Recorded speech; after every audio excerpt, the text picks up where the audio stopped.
When we started the Oregon Hops and Brewing Archives, I knew it would be different than a more traditional archive, but would still be a place where we would save and provide access to materials. But quickly, I realized that it was an opportunity to have new and unique conversations with a community, to talk to them about their stories and their own history. And these are some of the stories that we heard that we really think are worth saving.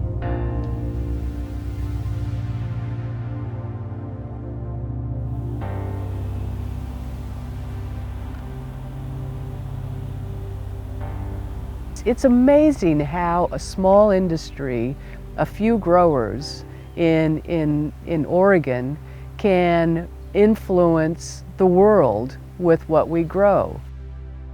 It's cultural here, as you know. I mean, starting a brewery, I feel like we've just woven ourselves into the fabric of our local culture, Corvallis and then Oregon and the Northwest. The USDA has had a footprint here on campus since the 30s. So if you kind of use hops research, hop breeding as a kind of connection to brewing, then we've had brewing research going on for 80 years. We have a pretty long history at OSU of doing research related to hops and brewing. So our mission, both as a land-grant university, is to share that, and as a library is to help people have materials that support their research, both OSU materials and outside materials. You know, the broad idea here is that we give the craft brewers a bigger palette of paint to play with in the terms of new hops to brew with. If you look at brewers, you talk to them about yeast, they're kind of excited. You talk about malt, they're kind of excited. You talk about hops, and they just light up. They just think it's really cool. It also connects us to place. So thinking about where our food comes from, thinking about where our ingredients come from, thinking about how we can do things ourselves. A big aspect of that is growing as much as we can to go into the beer. Growing our ingredients that go into the beer really connects us directly to the whole process of brewing. Hops are a food product, so it's, know where your food comes from is important to all of us. Or maybe a brewer who is not close to a hop growing area and just knows hops that are, they come in a corrugated cardboard box in a foil pouch that's vacuum sealed, and that's the extent of what they see of hops. And from there, they don't know, those foil bags don't grow in our field. That's not what happens, There's a whole process and story, family stories that lead up to that box landing on the doorstep of the brewery. So, when I was casting about trying to figure out how to build a brewery, I could walk into any brewery and explain what I was up to, and I would immediately be welcomed back. They'd pour me a pint, and they'd throw open the brewery and say, "What do you want to see? What questions do you want answered?" They were excited for me.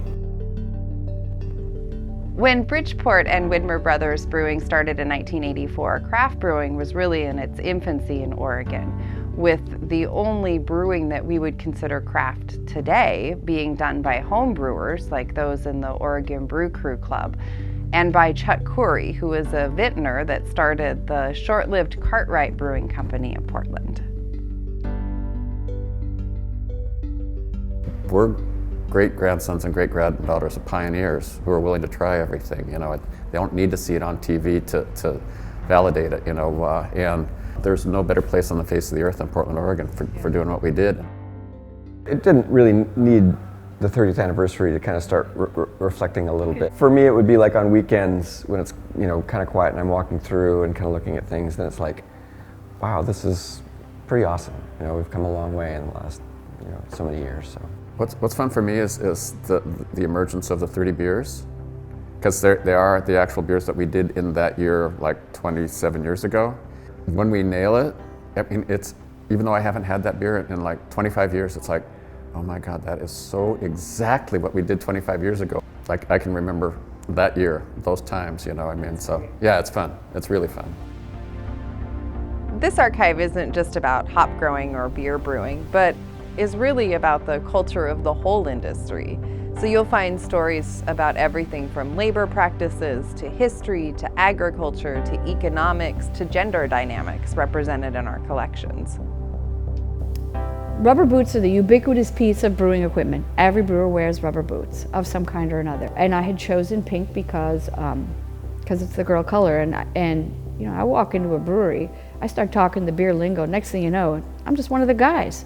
But I was keenly aware that I was representing my gender. And so I wanted to remind, let's say, the whole world that, yeah, I'm one of the boys, I'm a brewer, but I'm also a woman too. And they say you shouldn't attach yourself to your career, but it's not just a job. It's not just a career, it's a calling, and it's a part of who I am.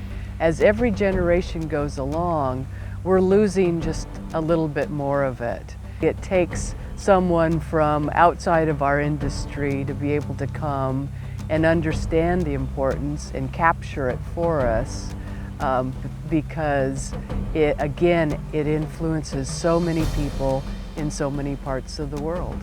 I think it's good to have that information archived so that we can always pull from it and know where we were and where we are, and hopefully, you know, be able to tell a story about where we might be going.